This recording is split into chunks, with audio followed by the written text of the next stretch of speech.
მოგესალმებით, შესრულდა 11 საათი და გაცემა დღის ნიუსრუმი ბრუნდება პირდაპირ ეთერში. მე ვარ ლელა ბაღდავაძე. სამართლებრივი დევნა გიორგი ბაჩიაშვილის მშობლების წინააღმდეგ უკანონო შემოსავლების ლეგალიზაციაში დახმარება თუ პოლიტიკური საქმე. დღეს ამით ვიწყებთ, ისე როგორც ვისაუბრებთ მიხეილ სააკაშვილის საქმეებზეც, ვით უფრო რომ სასამართლომ ყოფილ პრეზიდენტს თეიმურაზ ჯანაშიასთან ერთად გუშინ სახელმწიფო ბიუჯეტში 9 მილიონამდე ლარის გადახდა დააკისრა. მაშასე ნუგზარ ციკლაური და ნიკა სიმონიშვილი იქნებიან დღეს ჩვენი სტუმრები.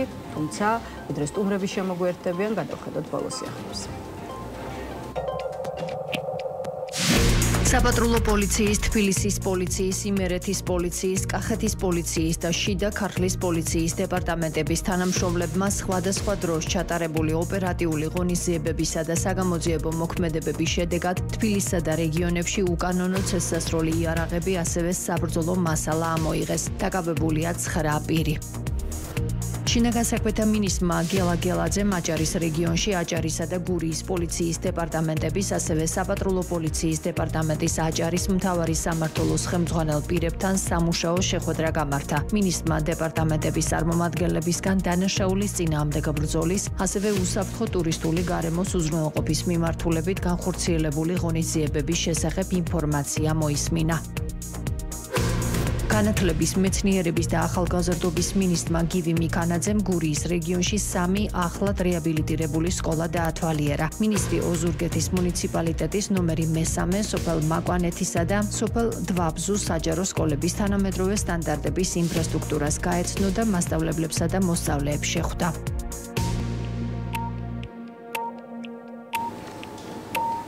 მაშასე ეს არის დღის ნიუსრუმი. კიდევ ერთხელ მოგესალმებით და წარმოგიდგენთ ჩვენს პირველ სტუმარს, კოალიცია ცვლილებისთვის ერთ-ერთი ლიდერი ნუგზარ ციკლაურია ჩვენთან ერთად. გამარჯობა ბატონ ნუგზარ და მადლობა რომ გვესტუმრეთ. ბატონ ნუგზარ, დავიწყოთ მოდით შედარებით ახალი თემებით, მათ შორის გუშინ გახდა ცნობილი, რომ პროკურატურამ უკანონო შემოსავლის ლეგალიზაციაში დახმარების ბრალდებით გიორგი ბაჩიაშვილის მშობლების მიმართაც დაიწყო სისხლის სამართლებრივი დევნა. უწყების მტკიცებით გამოძიების ფარგლებში დადგინდა, რომ დანაშაულებრივი გზით მოპოვებული აქტივების ნაწილისთვის კანონიერი სახის მისაცემად აუცილებელ მოქმედებებში გიორგი ბაჩიაშვილმა საკუთარი მშობლებიც ჩართო. შედეგად ორივე მშობლის მიმართ გამოტანილია დადგენილება ბრალდების შესახებ, რაც სასჯელის ზომად და სახეთ 9-დან 12 წლამდე თავისუფლების აკვეთას ითვალისწინებს. ახლა თვითონ ბაჩიაშვილის დედის მარინა რამზაშვილის პოლიცია რომ ეს კაცი, რაშიც იგულისხმება ბიძინა ივანიშვილი, არავის დაინდობს. აი თქვენ რა შეფასების გაკეთების საფუძველს გაძლევთ ეს ფაქტი და რა გონიათ მიზეზები იმის, რომ აი როგორც ბაჩიაშვილის დედა ამბობს, არ ინდობენ აღარც შვილებს, არც დედებს, არც მამებს და საერთოდ არავის. ხო, ჩვენ ნახეთ რამდენიმე თვის წინ ინიცირებული იყო საკანონმდებლო პაკეტი, რომელიც გულისხმობდა სწორედ ასეთ ტიპის სისხლის სამართლებრივ დევნას ადამიანის ოჯახის წევრებზე, მის სანათესაოზე. პრაქტიკულად ყველა არის დაყენებული საფრთხის ქვეშ და ეს არის ავტოკრატიისთვის დამახასიათებელი. შეუძლებელია არ გაგახსენდეს საბჭოთა პრაქტიკა, როდესაც იჭერდნენ თანამდებობის პირებს ან ვიღაც სხვა ადამიანებს, მათ რეჟიმისათვის მიუღებელ ადამიანებს, შემდეგ ასახლებდნენ მათ ცოლებსაც, მათ სანათესაოს და აი ეს ტერორი მიმდინარეობდა არა მხოლოდ კონკრეტული პიროვნების, არამედ მთელი მისი საახლობლოს მიმართ. ამიტომ ჩვენ ხედავთ პირდაპირ კავშირს ახლა იმასთან, საქართველოში სადაც არის ახლა ავტოკრატიული მმართველობა, დიქტატორული მისწრაფებებით ადამიანი ივანიშვილი, ხო ისინი უსწორდებიან არა მხოლოდ პოლიტიკურ ოპონენტებს, ან და იმ ადამიანებს, ვისთანაც რაღაც ფინანსური პრობლემები აქვთ, არამედ მათ მშობლებსაც. ეს კარგად მეტყველებს იმაზე, რომ საქართველოში არავითარი კავშირი იმას, რაც დემოკრატია არის, თავისუფლება არის, აღარ აქვს ივანიშვილის მმართველობას. არის ნათქვამი, რომ შეუზღუდავი ძალაუფლება შეზღუდული ადამიანების ხელში ყოველთვის წარმოშობს სისასტიკეს. აი ეს ხდება ახლა საქართველოში. ეს შეზღუდული ადამიანი, ბიძინა ივანიშვილი და მისი მთავრობა, რომელიც ფლობს აბსოლუტურ ძალაუფლებას დღეს ქვეყანაში, ავლენს სისასტიკეს ყველას მიმართ, ვინც მის ნებას არ მორჩილებს.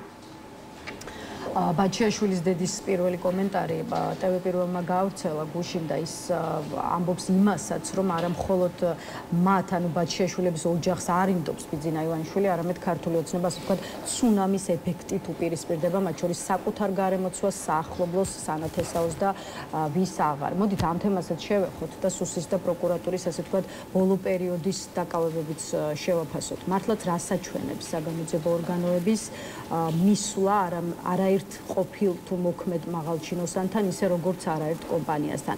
ამ ყველაფერს თვითონ ქართული ოცნება კორუფციის წინააღმდეგ ბრძოლას არქმევს. თქვენ რას დაარქვევდით? ხო, ცხადია ეს არ არის კორუფციის წინააღმდეგ ბრძოლა, ამას აქვს თავისი პოლიტიკური მიზანშეწონილობა, ეს არის ერთი და მეორე არის, რომ ბიძინა ივანიშვილი აგროვებს ახლა იმპულს, რაც მთლიანობაში მოპარული იქნა მის ხელისუფლების მხრიდან. საუბარი არის ასობით მილიონ დოლარზე, რასაც ედავებიან პრემიერ-მინისტრებს, სხვადასხვა თანამდებობის პირებს, რაც პირდაპირ მიუთითებს იმაზე, რომ კორუფციის წინააღმდეგ კი არ არის ბრძოლა, ეს არის მთლიანად კორუმპირებული სისტემა, რომლის ხელმძღვანელს ახლა იმის გამო, რომ არის დასანქცირებული მთელი ცივილიზებული სამყაროს მხრიდან პრაქტიკულად, ახლა აქვს ერთადერთი მიზანი, რომ როგორმე დაიბრუნოს ის თანხები, რომელიც მისმა მთავრობამ მოიწაცა. ხო, გუშინაც გაავრცელა სუსმა ინფორმაცია, რომ სახელმწიფოს კუთვნილი 403.000 ლარის თაღლითურად დაუფლებაზე ამ შემთხვევაში საუბარი. აი ამ ფაქტზე დაკავებულია შეფასე გურია ენერჯის დირექტორი და საზედამხედველო კომპანიის თანამშრომლები. ხა როგორც ამბობენ, ამ კომპანიასთან დაკავშირებული პირები აქამდე, ასე ვთქვათ, კარგად იყვნენ ქართულ ოცნებასთან და წლების განმავლობაში მართლ პარტიას სოლიდურ, ასე ვთქვათ, თანხებსაც სწირავდნენ. მაშინ ჩნდება კითხვა, რა შეიცვალა და ასევე ის კითხვა, რომლის დასმაც ბოლო პერიოდში ხშირად გვიწევს ხოლმე, ვინ გგონიათ კორუფციის წინააღმდეგ, აი ამ რაღაცა ბრძოლის სახელით დაწყებული მანევრირების მთავარი სამიზნები. აი დაედება თქვენი აზრით ხელბორკილები ირაკლი ღარიბაშვილს, იგივე გრიგოლ ლილუაშვილს, რომელთა სახელებით და გვარებით, როგორც ამ პროცესის მთავარი სამიზნეებით ძალიან აქტიურად ეს იქნება პოლიტიკური გადაწყვეტილებები. გადაწყვეტილებები არა კორუფციასთან დაკავშირებით, არამედ ეს იქნება პოლიტიკური გადაწყვეტილებები. წინასწარ ახლა შეუძლებელი არის პროგნოზირება იმის, რომელი მაღალჩინოსანი იქნება დაჭერილი. თუ გახსოვთ პრემიერ-მინისტრი, ერთ-ერთი პრემიერ-მინისტრი წავიდა თანამდებობიდან ქართული ოცნების ისე რომ მას აბრალებდნენ 700 მილიონი ლარის გაფლანგვას.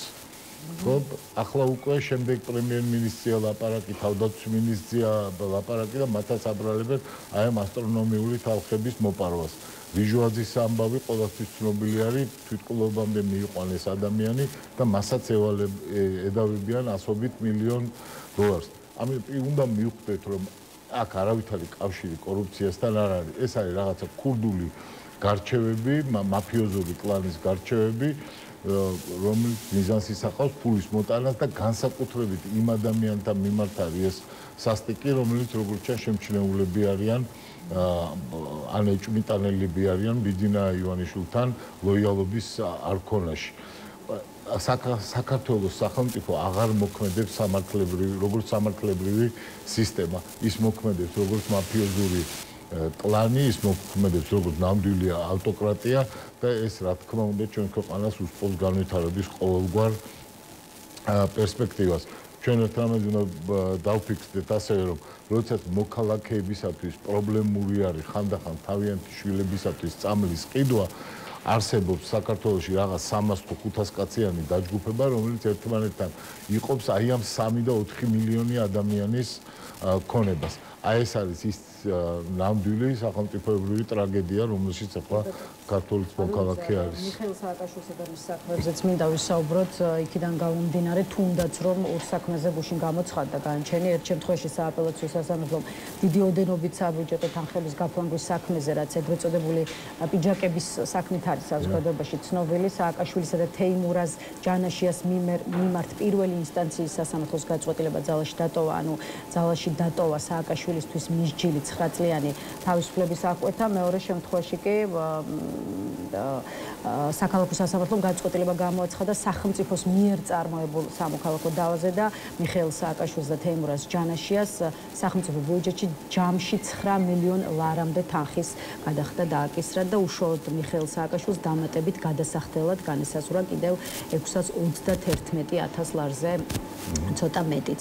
აი რა მიზანი აქვს ხელისუფლებას, როცა საქმე ეხება უკვე მიხეილ სააკაშვილს, ესეც რომ თუ პოლიტიკური დემონიზება, მიხეილ სააკაშვილი არის პოლიტიკური პატიმარი და მისი პოლიტიკური დემონიზება, მისი წარმოჩენა რაღაც კორუფციონერ ლიდერად, მაშინ როდესაც სააკაშვილის მთელი მმართველობა, მთელი 9 წლიანი პერიოდი აღბეჭდილი იყო სწორედ კორუფციის წინააღმდეგ ბრძოლით, რომ ეს ადამიანი ახლა წარმოჩენილი იქნას რაღაც პოლიტიკურ მართლა დემონად, რომელიც იპარავდა თითქოს და ადამიანების ფულს. თვით ეს 9 მილიონიც კი, რომელიც რა თქმა უნდა მოგონილი არის, რომლის უკან, როგორც თქვენ ახსენეთ, არა მხოლოდ პიჯაკების, არამედ დგას ბევრი სახელმწიფოებრივი ხარჯი და ამის შესახებ დოკუმენტაცია არსებობს, ახლა სასაცილოდ მოჩანს იმ მასშტაბთან, რაც ქართულ ოცნებას აქვს, როდესაც საქმე ეხება მილიარდობით დოლარის საქართველოსთვის მოპარვას. ამიტომ მე ვფიქრობ, რომ სრულიად ცხადი არის, რომ მიხეილ სააკაშვილის მიმართ წაყენებული ეს ბრალდება და ეს განაჩენიც არის რეჟიმის პოლიტიკური ვერდიქტი, რომელსაც სამართლებრივ ასპექტთან არავითარ კავშირი არ აქვს. არა მარტო სამართლებრივი კუთხით მიმდინარეობს, ესე ვთქვათ, პროცესი მიხეილ სააკაშვილის წინააღმდეგ, არამედ ქართული ოცნება პოლიტიკაშიც გეგმავს მიხეილ სააკაშვილის აკრძალვას, ისე როგორც მისი პარტიის ნაციონალური მოძრაობის აკრძალვას. ხა თვითონ ნაციონალურ მოძრაობაში კი ამბობენ, რომ ოცნების ეს მცდელობა წარუმატებელი იქნება, თუმცა მაინც აი თუ კი აღმოჩნდება, რომ ხელისუფლება არ ხუმრობს და საკონსტიტუციო სასამართლოს გადაწყვეტილებით დაკანონდება პოლიტიკაში ნაციონალური მოძრაობის და მასთან დაკავშირებული პირების აკრძალვა. აი როგორი იქნება თქვენი აზრით პოლიტიკა სააკაშვილის და ამ პარტიის გარეშე? მე ვერ გეტყვით რა გამოხმაურება იქნება ერთიან ნაციონალური მოძრაობის მხრიდან, მაგრამ როდესაც კრძალავ ისეთ პოლიტიკურ პარტიებს და აქ არის პრაქტიკულად მთელ პოლიტიკურ სპექტრზე, ოპოზიციურ პოლიტიკურ სპექტრზე ლაპარაკი, ვინც ახლა უპირისპირდება რეჟიმს და პირდაპირ თქვა ამის შესახებ პრემიერ-მინისტრმა ყობახიძემ, რომ ეს არ ეხება ერთ რომელიმე პოლიტიკურ პარტიას. ყველას უნდა ახსოვდეს, რომ ასობით ათასი ადამიანი არის, ვინც ხმამისცა კოალიციას ცვლილებებისათვის, ერთიან ნაციონალურ მოძრაობას და ახლა როდესაც ლაპარაკი არის ამ პოლიტიკური პარტიების აკრძალვაზე, რეალურად კრძალავენ ქართულ ხალხს, ქართულ ამომრჩევლს. ეს ხომ არ არის რაღაცა შეზღუდული პოლიტიკური სექტა, რომელსაც არავინ არ უჭერს მხარს, ან ძალიან მცირე რიცხოვანი მხარდაჭერა აქვს, ხო? ეს არის ლამის მილიონი ადამიანის მხარდაჭერით მოსარგებლე პოლიტიკური ძალები. და ახლა გადაწყვეტეს ხალხი აკრძალონ, იმიტომ თუ ვინმე საფრთხეს უქმნის ახლა მათ ავტოკრატიულ მმართველობას, ეს არის სწორედ საქართველოს მოქალაქეების, ქართველი ხალხის წინააღმდეგობა გამოხატული სხვადასხვა ადგილას და სხვადასხვა ფორმით. ამიტომ ახლა გადაწყვეტეს, რომ აკრძალავ ადამიანს, სტალინი ამბობდა, არ არის ადამიანი, არ არის პრობლემა. ესენც ესე არიან, აკრძალავ ადამიანს, აკრძალავ არჩევნებს, გააუქმებ ყველაფერ დემოკრატიულს და აღარ იქნება პრობლემა. მაგრამ როგორც წესი, ასეთი გადაწყვეტილებები მთავრდება ძალიან მძიმე შედეგების მათთვის, ვინც იღებს ასეთ გადაწყვეტილებებს. კეთილი, გელა ხასაიაზეც უნდა გკითხოთ, რომელიც თქვენი კოალიციის წარმომადგენელია და რომლის დაკავების შესახებაც გუშინ თვითონ უბრალოდ წუხელ ღამით თვითონ კოალიციამ გაავრცელა ინფორმაცია, დღეს კი განცხადებას ავრცელებს შინაგან საქმეთა სამინისტრო, რომელიც განმარტავს, რომ გელა ხასაია ჯანმრთელობის განზრახ მსუბუქი დაზიანების ბრალდებითაა დაკავებული, მასთან ერთად ამავე ბრალდებით კიდევ ერთი პირი აყვანილი, ბრალდება 3 წლამდე თავისუფლების აღკვეთას ითვალისწინებს. რა გაქვს საქმელი იმ ბრალდებაზე, რასაც უბრალოდ შინაგან საქმეთა სამინისტრო, იმიტომ რომ ხო აი ჯანმრთელობის განზრახ მსუბუქ დაზიანებას ეხება საქმე უწყების ცნობები რა შინაგან საქმეთა სამინისტრო განმარტავს, შინაგან საქმეთა სამინისტრო გვამცნობს. გახდა რაღაც ოქსიმორონი, იმიტომ რომ შინაგან საქმეთა სამინისტრო გადაიქცა რაღაცა უტყუ ბერკეტა თუ დუბინკად ხელისუფლების ხელში, რათა პოლიტიკური ანგარიშტორება მოახდინოს ადამიანების მიმართ. ეხლა იქნება რაღაცა ბრალდება, რომელიც არის სრულიად დაუჯერებელი, ისევე როგორც ბევრი ბრალდება იყო სრულიად დაუჯერებელი, მაგრამ მიუხედავად ამისა, ადამიანებს ამწესებენ ციხეში და ქართული ციხეები არის სავსე როგორც ყვარყვარეს ციხე თავის დროზე, ქართული ციხეებიც არის სავსე უსამართლოდ დაკავებული ადამიანებით. ამ კონტექსტში მინდა აუცილებლად გავიხსენო ნიკა მელიას დაკავება ადამიანი იქნა გატაცებული, გასული არის 4 თვეზე მეტი და საერთოდ არავითარი ფურცელი არ არსებობს, არანაირი დოკუმენტი არ არსებობს იმასთან დაკავშირებით, რატო იქნა ეს ადამიანი დაკავებული. მაშინ გახსოვთ, რომ მანქანის არამს თვითონ არ გადაიღო 50-ზე მეტმა პოლიციელმა ეს ვითომს და სამართალ დარღვევა ნიკა მელიასი. არამედ რამაც გადაიღო შიდა კამერებმა, თვით ნიკა მელიას მანქანის შიდა კამერებმა, ეს კამერებიც კი მოგლიჯეს და ყველანაირი ჩანაწერი გაანადგურეს. ამიტომ, როდესაც ასეთი ვითარება არის ქვეყანაში, როდესაც ასეთი განუკითხაობა არის სამართლებრივი, ხელისუფლება იყენებს ისეთ მეთოდებს, როგორცაც ჩვენ ხედავთ, რომელსაც არავითარი სანდოობა არ აქვს. პრაქტიკულად მოშლილია მთელი სახელმწიფო სისტემა, ნდობა აღარ არსებობს მოქალაქეებსა და სახელმწიფოს შორის და აი აქ ბუნებრივად თავარი სუვერენი ქართული პოლიტიკის თვით საქართველოს მოქალაქე იწყებს მოქმედებას და ეს შემოდგომაც მე ვფიქრობ აღბეჭდილი იქნება უმწვავესი პოლიტიკური პროტესტით ამ ხელისუფლების წინააღმდეგ. კარგ თემას შეეხებთ. გადავიდეთ მოდით თან, რატომ ფიქრობთ რომ შემოდგომა წელს მაინც იქნება პოლიტიკურად მწვავე? შესაბამისად გითხარით 4 ოქტომბრის მოლოდინებთან დაკავშირებით თქვენი პოზიცია და კიდევ ერთ მარტივ კითხვას დაგისვამთ, რამდენად ფიქრობთ რომ საქართველოში არის კიდევ ერთი მშვიდობიანი რევოლუციის პერსპექტივა და ხო ზოგადად სად იქნებით 4 ოქტომბერს აქედან დავიწყოთ. ითარი, როდესაც პოლიტიკური პარტიები, მთავრობა და ოპოზიცია ებრძვიან ერთმანეთს, ეს შეიძლება ძალიან ბევრი მოქალაქისათვის არ იყოს საინტერესო.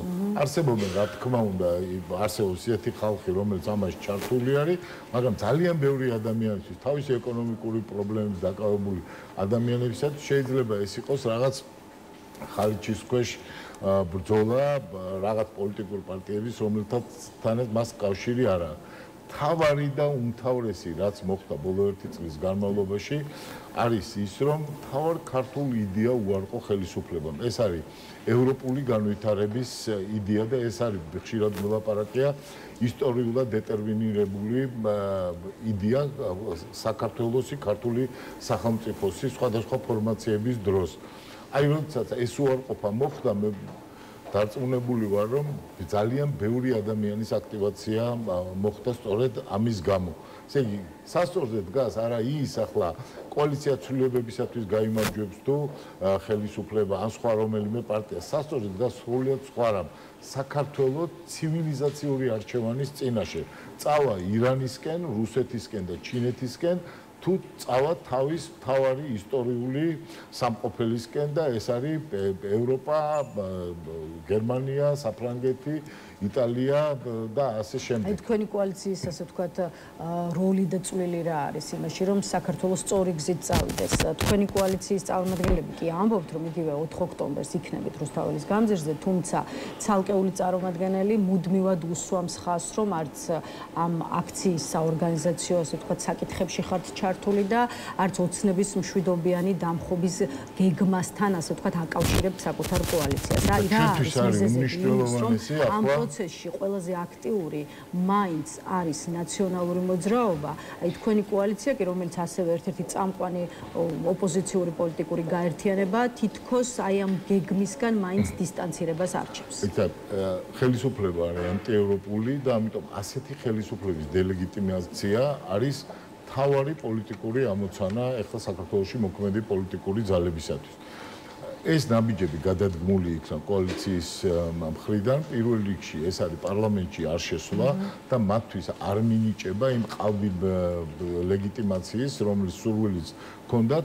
მეორე ნაბიჯი არის, რომ არ იღებს მონაწილეობას კოალიცია ადგილობრივი თვითმმართველობის არჩევნებში, რაც სრულიად ცხადად არის რუსული სპეცოპერაცია და საერთოდ არ არის არჩევნები და სწორედ ამიტომაც პირველად საქართველოს დამოუკიდებლობის ისტორიაში შემოდგომაზე დაგეგმილი არავინ დიახ, ახლა 4 დღეში როა ძალიან აქტიურია, რატომ არ ხართ თქვენ მაგ არც ერთი დამკვირვებელი თემ სოფლიოდან არ აკვირდება. ეს ხდება პირველად საქართველოს დამოუკიდებლობის ისტორიაში. ახლა რაც შეეხება 4 ოქტომბერს, სრული მობილიზაცია არის იმისათვის, რომ კოალიცია ცვლილებებისათვის 10,000 მხარდაჭერი იდგეს აქციაზე ამ დღეს და ყველაზე აქტიური მონაწილეობა მიიღოს ამ პროტესტში. ყველა ადამიანთან, ვინც არის ჩართული აი ამ ორგანიზებაში, არსებობს გარკვეული კონტაქტები, უბრალოდ ჩვენ არ ვართ ორგანიზატორები ამ აქციის. ჩვენ ვიდგებით, რა თქმა უნდა და მთელი წელი არის კოალიცია ცვლილებებისათვის ეხლა დგას რუსთაველის გამზირზეც, იღებს პოლიტიკურ გადაწყვეტილებებს და ეს პოლიტიკური გადაწყვეტილებები არის პრინციპული და უკომპრომისო ხელისუფლების ანტიეროვნული და ანტიევროპული ქმედებების მიმართ. და ასევე ჩვენ ვიქნებით 4 ოქტომბერს. უბრალოდ მე არ შემიძლია განსაზღვრო დედლაინები, განსაზღვრო ბოლო დღეები, ბოლო საათები იმისათვის, რომ აი ახლა ამ რომელიღაც საათზე დასრულდება ხელისუფლება და ასე შემდეგ. ეს არ ნიშნავს იმას, რომ ერთი წამით მაინც, ერთ მონაკვეთზე მაინც რაიმე სახის დათმობა იქნება ხელისუფლებისათვის. კიდევ ერთხელ ვამბობ, აქ ხდება არა ის, რომ ჩვენი ლიდერები დააპატიმრეს მხოლოდ, ან დღეს კიდევ ვიღაც დააპატიმრეს. აქ ხდება ის, რომ საქართველოს ევროპული კურსი იცვლება, რაც მომავალს უსწორს თელთაობას. არც ხელისუფლება აპირებს დათმობას და მოდით შევხედოთ და გავახსენოთ ამავე დროს მაყურებლებს, რას ამბობენ ქართულ ოცნებაში იმ სამზადისთან დაკავშირებით, რასაც ქვია მშვიდობიანი რევოლუცია და ამ გზით ქართული ოცნების გასტუმრება ხელისუფლებიდან, ვისმენ სისულელებს, დამხობა, გადატრიალება, არაფერი მოხდება, 4 ოქტომბერი ჩაივლის მშვიდობიანად, თუ ვინმეს ხელი წაუწდება, წამოკრავს ფეხს არეულობის ყველა მცდელობას, სახელმწიფოს მხრიდან უმკაცრესი რეაგირება მოხდება და ასე შემდეგ და ასე შემდეგ. უნდა ელოდოთ თუ არა ქართული ოცნებისგან დიდ წინააღმდეგობას და ისევ საბოლოო ჯამში პროცესების როგორ განვითარებამდე შეიძლება მივიდეთ თუ ერთი მხრიდანაც ხელისუფლება უნდა ელაპარაკებოდეს ხალხს, უნდა არწმუნებდეს ადამიანებს. რა წაიკითხეთ ახლა თქვენ, რომ ხელში გვექნება ჯოხი, გაუსწორდებით მოქალაქეებს, მე რა რო არჩევნები გაგიყალბეთ, მე რა რო ევროპული გზა წაგართვით, ჩვენ გვაქვს ავტომატი, ჩვენ გვაქვს ხელკედი და ასე შემდეგ. საბჭოთა კავშირს თითო საბჭოთა მოქალაქეზე ყავდა თითო ტანკი. მაგრამ საბჭოთა კავშირი აღარ არსებობს, იმიტომ რომ როდესაც იმ სოციალურმა სისტემამ, იმ პოლიტიკურმა სისტემამ მთლიანად ამუწურა თავის თავი და როდესაც მხოლოდ და მხოლოდ ხიშტებს დაეყრდნ და ხიშტებზე დაჯდა, ხო, თვით საბჭოთა კავშირიც კი განადგურდა. სოფლიოში აი ყველაზე დიდი სამხედრო პოტენციალის ქვეყანა, რომელსაც იყენებდა საკუთარი ხალხის წინააღმდეგ და გვახსოვს 9 აპრილი და ბიძინა ივანიშვილის მოკავშირე ლებედი, რომელიც აქ საქართველოს ქართულ ხალხს გაუსწორდა. როდესაც უკვე ამოწურავს ხელისუფლება ყოველგვარ რესურსს, მას აღარ უშველის, აღარც მუშტი და აღარც არაფერი. აი გუშინ მოდის ერთრაბეს გაგაცეთ. გუშინ მოლდოვას არჩევნები. დარწმუნებული ვარ, რომ მილიონობით ქართველმა სიხარულით მიიღო ის ცნობა, რომ მოლდოვაში გაიმარჯვა ევროპულმა გზამ. ხო და მთელი ყველა ევროპელი ლიდერი მიესალმა ამას. და ცივილიზაციურ სამყაროსათვისაც ასევე ეს არის დიდი გამარჯვება და რუსეთის დამარცხება. როგორი არის ჩვენი პრემიერ-მინისტრის პოზიცია? ის ამბობს, რომ არ მიულოცავს მოლდოვას და ყურით მოთრეული მიზეზი მოხდავს, რომ თითქოს და მოლდოვა ხო დსთ-ში ჯერ კიდევ პროცედურები არ დამთავრდა. მაშინ მაინტერესებს ყაზახეთს რატო ულოცავენ, აზერბაიჯანს რატო ულოცავენ, სომხეთს რატო ულოცავენ, დსთ-ს სხვა წევრებს რატო ულოცავენ. აქაც ჩანს, რომ ქართული ხალხის და აი ამ ადამიანების, რომელიც ხელისუფლებად იწოდება, გზები გაიყო. მხოლოდ ძალადობა დარჩათ მათ, მხოლოდ ძალადობით ვერავინ ვერ მოიგებს. ბატონო გზარი, ისევ 4 ოქტომბრის კონტექსტში კიდევ ერთი კითხვა და შემდეგ სალომე ზურაბიშვილზეც მინდა კითხოთ და ამით დავასრულოთ. არაერთი ანალიტიკოსი აფრთხილებს პოლიტიკურ სპექტრს, რომ ქვეყანა რაღაცა სამოქალაქო დაპირისპირების ზღვარს უახლოვდება. აი ვინ იქნება პასუხისმგებელი, თუ კი ძალიან ცუდი სცენარით განვითარდება ქვეყანაში პროცესები და რამდენად იქნება ამაზე პასუხისმგებელი მხოლოდ ქართული ოცნება? ქართული ხალხი ვერ იქნება პასუხისმგებელი იმაზე, რომ მას უნდა ევროპული განვითარება, თავისუფლება, დემოკრატია და მას არ სურს, რომ სინამდვილეში მხედველობაში მქონდეს მოდის თუ არა პასუხისმგებლობა და ნაწილდება თუ არა ეს პასუხისმგებლობა ოპოზიციურ სპექტრზეც. ყველა ადამიანს პასუხისმგებლობა ეკისრება თავისი ქმედებების შესაბამისად. მთელი ტრაგედია ჩვენი არის ის, რომ ჩვენი ქმედებების შესაბამისად კი არის გვექცევა სახელმწიფო, არამედ თავისი პოლიტიკური მიზანშეწონილობიდან გამომდინარე. კიდევ ერთხელ გავიხსენებ მელიას ამბავს, რომელიც როგორც მე მოვდიოდი ახლა ეთერში, ისე მიდიოდა სხვა ტელევიზიის ეთერში, გზაზე სადღაც ტყესთან იქნა დაკავებული და ჩაგდებული ციხეში, საპყრობილეში. აი, როდესაც არ არსებობს არანაირი სამართლებრივი ლოგიკა, ცხადია, ხალხი იწყებს მოქმედებას. და ამიტომ მე ვფიქრობ, ეხლა როგორც პოლიტიკურ, ისე სამართლებრივი პასუხისმგებლობაზე ქართული ხალხის და ქართული ხალხის ინტერესების გამოხატველი ოპოზიციის არ არის რელევანტური საუბარი. ყველაფერზე პასუხისმგებელია ხელისუფლება, რომელმაც თქვა რომ ევროპა არის რაღაც deep state, ამერიკა არის deep state, რომ იქ რაღაცა მასონების შეთქმულების მსგავსი რაღაც თეორიები მოიყვანა და პარალელურად თქვა რომ აი ჩვენ უნდა ჩავიდეთ ირანში, ჩვენი ჩინეთი არის ძალიან განვითარებული ქვეყანა, გუშინ ამას ამბობდა, ეს გამუდმებული შეხვედრებია სწორედ ჩინეთის წარმომადგენლებთან და ამით საქართველოს აი ამ ცივილიზაციურ გასაყარზე ხელისუფლებამ აირჩია ის გზა, რომელიც ქართული ხალხის ისტორიული ცივილიზაციური არჩევანისათვის არის სრულიად მიუღებელი. კეთილი ჩინეთზე მოგვიანებით და სხვა დროს განვაგრძოთ საუბარი. ახლა სალომე ზურაბიშვილზე მინდა კითხოთ ამ დაგემშვიდობებით ის ვარშავაში იმყოფება, სადაც ვარშავის უსაფრთხოების ფორუმში მიიღებს მონაწილეობას. ამავე დროს ფორუმის ფარგლებში სალომე ზურაბიშვილმა უკვე გამართა არაერთი შეხვედრა, მათ შორის როგორც თავად ამბობს, ჰქონდა დონალდ ტუსკთან გასაუბრების შესაძლებლობა, ასევე შეხვდა საფრანგეთის საგარეო საქმეთა მინისტრს, ასევე ევროპის საკითხებში საფრანგეთის მინისტრს. აუდიენცია ჰქონდა გაერთიანებული სამეფოს პარლამენტის წევრთან, პრიტი პატელთანაც. მოკლედ, კვლავ საკმაოდ აქტიურობს სალომე ზურაბიშვილი, თუმცა თითქოს მაინც არ არის ისეთი აქტიური, როგორიც იყო გასული თვეების განმავლობაში. თქვენც ფიქრობთ თუ არა, რომ მიუხედავად უცხოელ პარტნიორებთან აი კომუნიკაციის შენარჩუნებისა, სალომე ზურაბიშვილი ცოტა, ასე ვთქვათ, პასიურ პოზიციაში გადავიდა და რითი ხსნით ამას ესმით? ახლა პირიქით მე ვხედავ, რომ ის აქტიური არის ამ ბოლო ხანების განმავლობაში. წინა 2-3 თვის მანძილზე გაცილებით უფრო პასიურად იყო. ხო, თითქოს ერთგვარი ჩავარდნა ხო, და ახლა უფრო აქტიურად არის ჩართული და ეს ამას მხოლოდ მივესალმები, იმიტომ რომ ერთი მხრივ ჩვენ აუცილებლად გვჭირდება გამუდმებული კონტაქტები ჩვენ დასავლელ პარტნიორებთან, მათი მობილიზება იმისათვის, რომ მოხდეს რეჟიმის დასუსტება და არა ქართული ხალხის დაზიანება.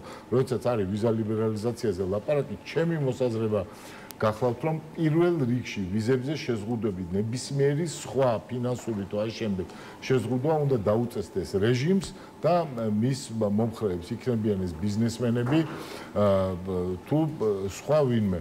ხოლო მაქსიმალურად უნდა დავიცვათ ქართული ხალხი იმისაგან, რომ მათ რაღაცა ვიზები შეეზღუდოთ და აღარ ქონდეთ შესაძლებლობა ზოგიერთ შემთხვევაში სასჯელს აბადებლის საშოვნად წავიდნენ ევროპულ ქვეყნებში. აი ეს არის ახლა მე მაინც ვფიქრობ, რომ ყველა იმ საკითხის მიღმა, რომელზეც ჩვენ რა თქმა უნდა ვისაუბრებთ, ყველა იმ მათ შორის აი იმ არჩევნების, რომელიც ახლა სამწუხაროდ ორი პარტია იღებს მონაწილეობას და ეს მთლიანად ეწინააღმდეგება ქართული ხალხის გზას და არის იზოლირებული და არის ხელისუფლების სისტემური ნაწილი, აი ყველაფერ ამის ფონზეც კი თავარი საკითხი, თავარი ნიშანსვეტი, თავარი ლენდმარკი თუ გნებავთ ამოისვეტება ახლა ის რომ ქართულ ხალხს უნდა თავისუფლება და ევროპა, ხოლო ქართულ ოცნებას უნდა თავისი ფული და ამისთვის გზად არის ქვეყანა ირანისკენ და რუსეთისაკენ წაიყვანოს. აი ამ ცივილიზაციური დილემის წინაშე შეუძლებელია რომ სხვაგვარი გადაწყვეტილება იყოს მიღებული გარდა იმ გადაწყვეტილებისა, რომელიც ისტორიულად არის ქართული ხალხის მიერ უკვე მიღებული. მადლობა ბატონო გზარ, დაგვიწყეს დრო და უპასუხეთ ჩვენს კითხვებს. ნუგზარ ციკლაურს დავიმშვიდობებით. ახლა რეკლამის შემდეგ ახალგაზრდა იურისტთა ასოციაციის ყოფილი თავმჯდომარე ნიკა სიმონიშვილი შემოგვერთება, ასე რომ დაგვერდეთ.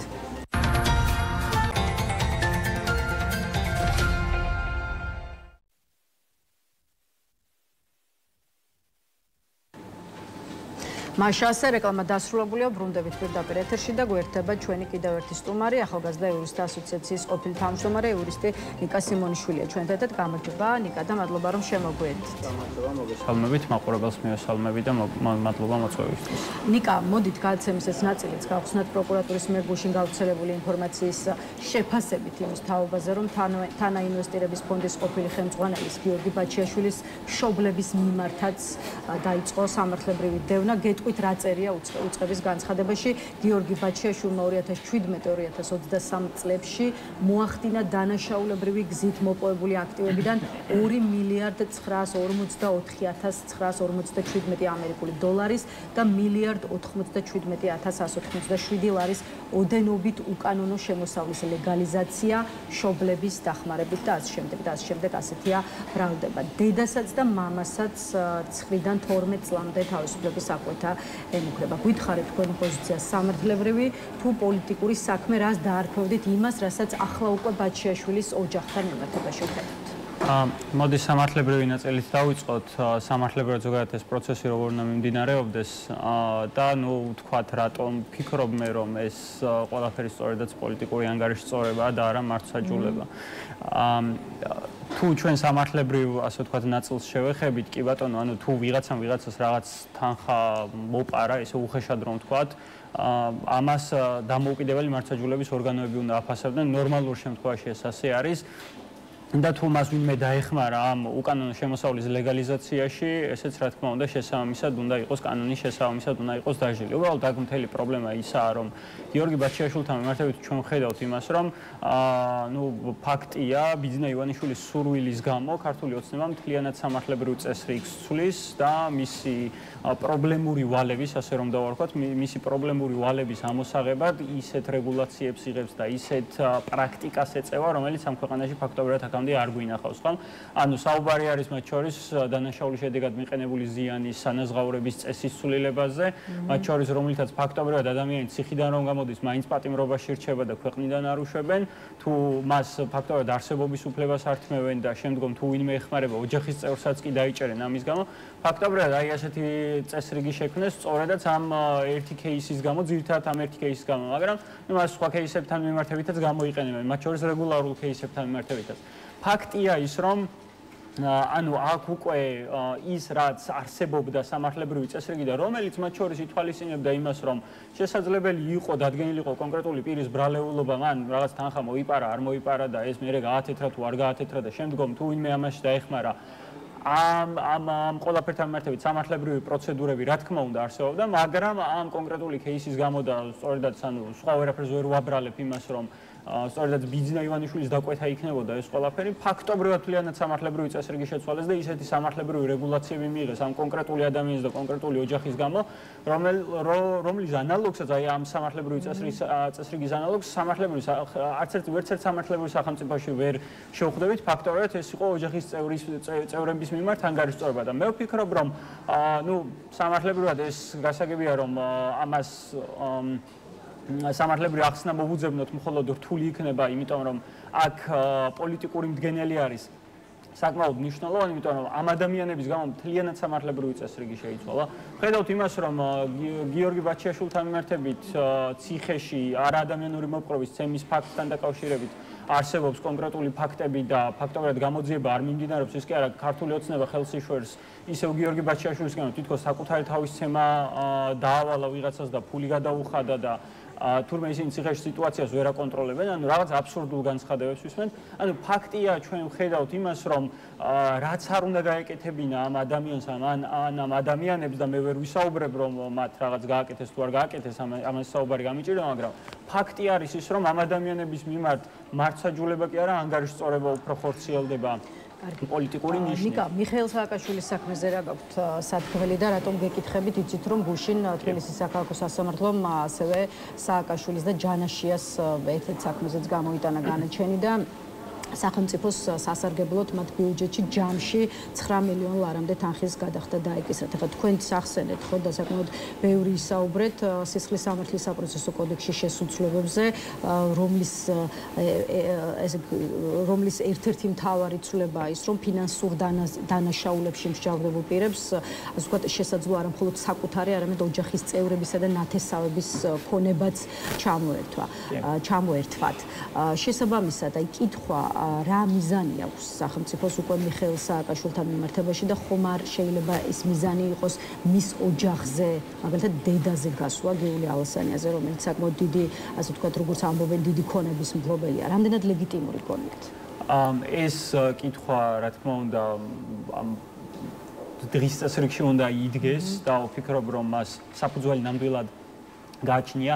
ფაქტობრივად უკვე ახალი სამართლებრივი რეგულაციებით არა მხოლოდ კონკრეტული პოლიტიკური ოპონენტი ამ შემთხვევაში ექცევა მარწუხების ქვეშ და საკმაოდ ბრუტალური არის პრინციპში სამართლებრივი წესრიგი ამ პირთან მიმართებით, არამედ ფაქტობრივად იმ მართლმსაჯულების პირობებში, რომელსაც უკვე მართლმსაჯულებასთან ნამდვილ განსჯასთან ფაქტობრივად აღარაფერი საერთო აღარ აქვს და ფაქტობრივად ჩვენ ხედავთ, რომ პოლიტიკური დაკვეთების შემსრულებელი უფრო არის დღევანდელი პროკურატურა და სასამართლო, აი ამ პირობებში მარწუხებში არა მხოლოდ კონკრეტულ პოლიტიკურ ოპონენტს აქცევს, არამედ მის ოჯახის წევრებსაც. და ჩვენ აუცილებლად უნდა გავხსენოთ ის, ასე ვთქვათ, პროპაგანდისტული ეს კამპანია, რომელიც ასევე საქართველოს უნივერსიტეტთან მიმართებით დაიწყო, ანუ ქართული ოცნება ცდილობს ნებისმიერი სივრცეს შეზღუდოს, სადაც განსხვავებული აზრი შესაძლოა ისმოდეს, ხო? ანუ სადაც განსხვავებული აზრის მატარებელი ადამიანები შეიძლება მუშაობდნენ. ანუ ეს ერთიან კონტექსტში უნდა დავინახოთ, ანუ ეს შეიძლება აქ ვისაუბროთ იმაზე, რომ მიხეილ სააკაშვილს კონკრეტულ ქმედებაში ბრალი მიუძღვის თუ არ მიუძღვის, მაგრამ იმ პირობებში, როდესაც აქ ფაქტობრივად უკვე ამ სამართლებრივი რეგულაციებით არის შესაძლებელი, რომ ოჯახის წევრის ქონებაზე ფაქტობრივად შეიძლება გახვიდე და ანუ ფაქტობრივად ასეთი кейსიც კი შეკეროს პროკურატურამ, რომ იმ თანხით მიღებული შემოსავლების შედეგად დაფუძნდა მაგალითად საქართველოს უნივერსიტეტი, ისე პირობითად რომ ვთქვათ, ან შეიძლება ნებისმიერ ქონებას გადაწყვეტენ სააკაშვილის ოჯახის, ხო? სადაც ფაქტობრივად ჩვენ ხედავთ, რომ პროკურატურა ყოველგვარი მტკიცებულების გარეშე იგებს ამ საქმეებს ქართული სასამართლოს პირობებში. ანუ ეს ჩვენ არ უნდა გამოვიწყოთ, რომ სწორედაც ერთ-ერთი დარტყმის ობიექტი აღმოჩნდეს სწორედაც საქართველოს უნივერსიტეტი. კიდევ ერთი კითხვა ამ კონტექსტში, ახლა თქვენც ამბობთ და კიდევ ბევრი სხვაც ფიქრობს, რომ ეს ახალი ჩანაწერები კანონში მიიღეს იმ საქმეებზე, რისთვისაც დააკავეს, მათ შორის გიორგი ბაჩიაშვილი, იგივე ეკონომიკის მინისტრის ყოფილი მოადგილე თუ თავდაცვის ყოფილი მინისტრი ჯუანშერ ბურჭულაძე, მაგრამ აი რამდენად გამოდგება ახალი კანონი, ასე ვთქვათ, ძველ საქმეებზე. ამ შემთხვევაში მიხეილ სააკაშვილი იქნება ეს თუ ყოფილი ხელისუფლების სხვა მაღალჩინოსნებთან დაკავშირებული საქმეები. ანუ აქ დანაშაულის ხანდაზმულობის ვადა არ შემოდის?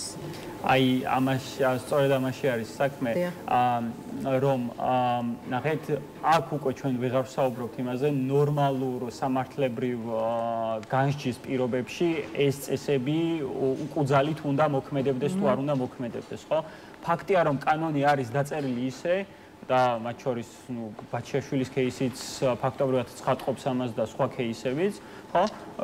კანონის მიღებამდე ჩადენილ დანაშაულებზე ავრცელებენ ფაქტია ამ კანონებს, ანუ არ აქვს მნიშვნელობა უკვე, ანუ ის ქმედებები, რაზეც ამ ადამიანებს რა გვარებიც დაასახელეთ, რაც მათ ედავებიან, ყველა ეს დანაშაული, სავარაუდო დანაშაული ჩადენილი არის კანონის მიღებამდე და კანონის ამოქმედებამდე. მაგრამ ფაქტია, რომ ზიანის ანაზღაურების წესს, ანუ ზიანის ანაზღაურების წესი რაც არის და ანუ ოჯახის წევრებისგან ამ ქონების ამოღების წესი ფაქტია უკუძალით ამას აუცილებელი. ანუ აქ მთელი მომენტი იმაში კი არ არის, ანუ ჩვენ შეიძლება სამართლებრივად ახლა ვიმსჯელოთ, რომ ეს სამართლებრივად არასწორია და კონსტიტუციურ პრინციპს ეწინააღმდეგება, მაგრამ ქართული ოცნება მოქმედებს, ასე ვთქვათ, ნაჯახის პრინციპით, რომ აი მე ახლა ეს ჩავარტყი ეს ნაჯახი, რაღაცა ჩემი პრობლემა გადავწყვიტე. თუ ამას შეუსაბამობა აქვს ამ ყველაფერს საკონსტიტუციო სამართალთან და კონსტიტუციურ დებულებებთან, აგერ საკონსტიტუციო სასამართლოში თუ უნდა ვინმე წაიღოს, იდავოს და არ ვიცი, მიიღებს მართლმსაჯულებას 5-6 წლის შემდეგ, რომელსაც ასევე უკმოქმედების ზალა არ იქნება. ამიტომ ისინი მოქმედებენ პრინციპით, რომ დროულად გადავწყვიტო მე ჩემი პრობლემა, უკვე დანარჩენი სამართლებრივი პრინციპები ამ ადამიანებს აღარ ადარდებთ.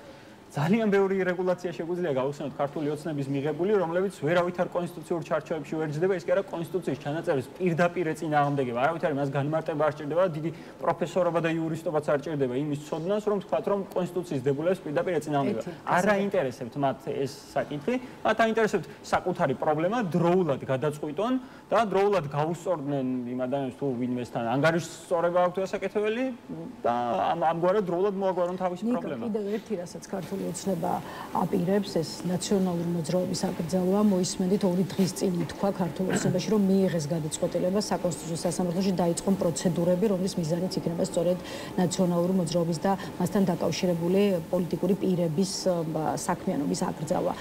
საკონსტიტუციო სასამართლოსადმი მიმართვას და მაყურებლებს გავახსენოთ საფუძვლად დაედება იმ საგამოძიებო კომისიის დასკვნა, რომელიც სწორედ ნაციონალური მოძრაობის ხელისუფლების საქმეების შესასწავლად შექმნა პარლამენტში მმართველმა პარტიამ.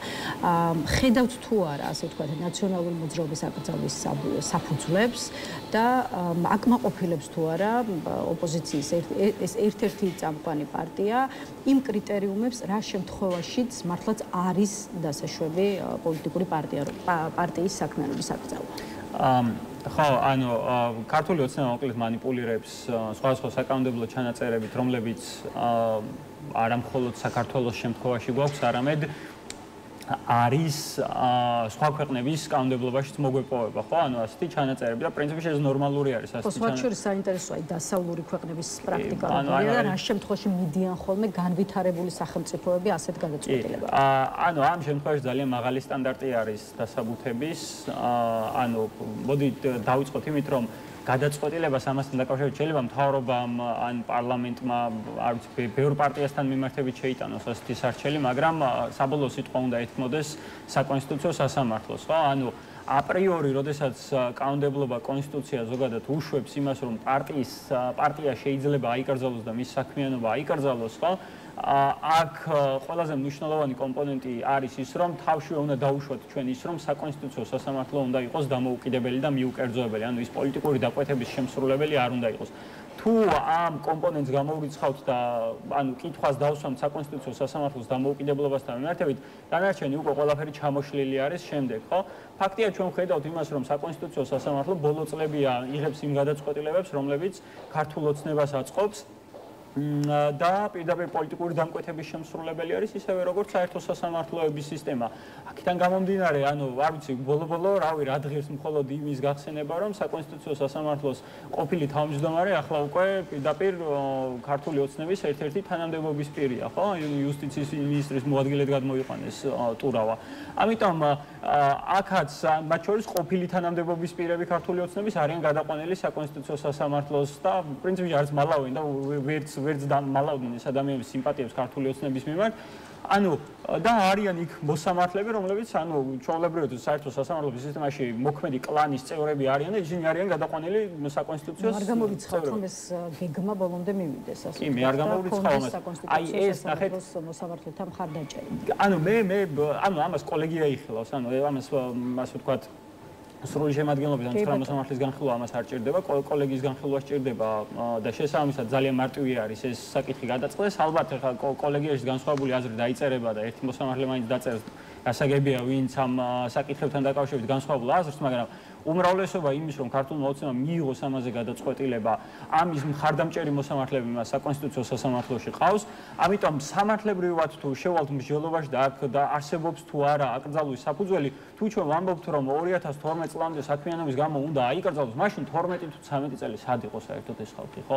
რას ელოდებოდნენ? პროკურატურა რას აკეთებდა, ვერ გავიგე. ანუ საპარლამენტო კომისიის შესაფასებელი ეს საკითხი საერთოდ არ იყო. კი, შეიძლება საპარლამენტო კომისია ამის გამოც რაღაც მომენტში შექმნილიყო ისე პირობითად ვამბობ, მაგრამ აქ საკითხი დგას იმგვარად, რომ თუ 2012 წლამდე საქმიანობის გამო ეს პარტია იყო ასაკრძალი, მაშინ აქამდე სად იყო ქართული ოცნება, რატომ არ მიმართავდა საკონსტიტუციო სასამართლოს, აბა მიემართა, არ ვიცი, მისი მმართველობის პირველ წელს რა გადაწყვეტილებას მიიღებდა საკონსტიტუციო სასამართლო, როდესაც მას ვერ აკონტროლებდნენ, აი აქ უკვე იხსნება, ასე ვთქვათ, ხედავთ უკვე ზაღლის თავი, სადაც არის დამარხული. როდესაც ვერ აკონტროლებდნენ საკონსტიტუციო სასამართლოს, მაშინ ამ სარჩელით მიმართვის დიდად აუცილებლობაც არ ედგათ ეხა პოლიტიკურად მათ, მაგრამ ამას ვერ გააკეთებდნენ, იმიტომ რომ ვერ მიიღებდნენ იმ გადაწყვეტილებას, რომელიც მათ საწყობდათ.